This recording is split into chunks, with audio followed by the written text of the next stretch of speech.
મિત્રો, હૃદય માટે અર્જુન છાલનું મહત્વ તમને બધાને ખબર જ છે.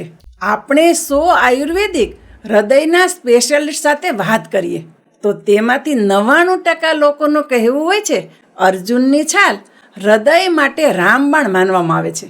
અર્જુનની છાલના હૃદય માટે ખૂબ જ સારા ફાયદા જોવા મળે છે. અર્જુનની છાલની સૌથી સારી વસ્તુ છે તે કોલેસ્ટ્રોલને ઘટાડે છે, બ્લડ પ્રેશરને ઘટાડે છે અને હૃદયની પંપ કરવાની શક્તિને વધારે છે. હૃદયને મજબૂત કરી લોહીના પરિભ્રમણને વધારે છે.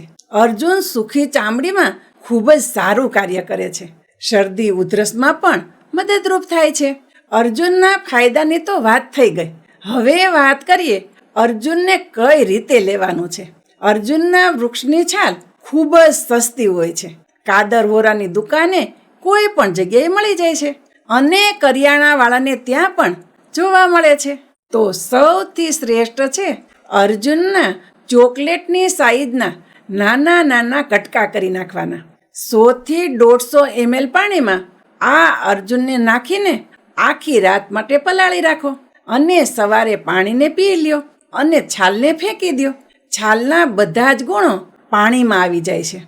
અર્જુનનું સેવન કરવાની આ સૌથી શ્રેષ્ઠ રીત હતી. બીજી રીત છે અર્જુનની સાથે થોડી તુલસી અને આદુ મિક્સ કરવામાં આવે તો એના માટે અર્જુનને પાણીમાં ઉકાળવું પડે છે. તમે અર્જુનનો પાવડર બનાવીને પણ રાખી શકો છો અને તે પાવડર 1 ચમચી નાખી અને પાણીને ઉકાળો. 3 થી 4 પાંદડા તુલસીના અને થોડુંક છીણેલું આદુ નાખી દો અને તેને થોડીક વાર માટે ઉકાળો. આ ત્રણેયના ફાયદા ખૂબ જ સારા તમારા શરીરને મળશે.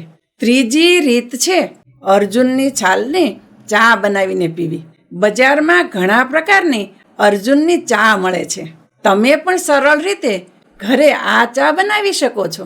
પાણીમાં અર્જુનને નાખીને થોડીક વાર માટે ઉકાળવું પડે છે અને તેના પછી તેને પી શકાય છે અને તેમાં બીજી ઘણી જડીબુટ્ટી પણ નાખી શકાય છે.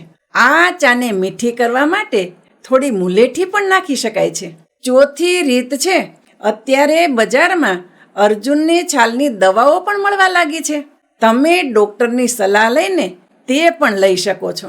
પાંચમી રીત છે ઘણા લોકોને અર્જુનની છાલ ઘણી કડવી લાગે છે તો એવા કિસ્સામાં તમે અર્જુનની સાથે જો મધ મિક્સ કરી લ્યો છો તો એનો ટેસ્ટ ઘણી હદ સુધી સુધરી શકે છે. તો તમે અર્જુનને મધ સાથે પણ લઈ શકો છો. અર્જુનને લેવાની આ 5 રીત હતી. તેમાંથી તમે કોઈ પણ રીતે અર્જુનનું સેવન કરી શકો છો. મિત્રો, મને આશા છે આજનો આ વિડીયો તમને જરૂર પસંદ આવ્યો હશે અને આ વિડીયોમાંથી તમે કંઈક ને કંઈક નવું શીખ્યા હશો.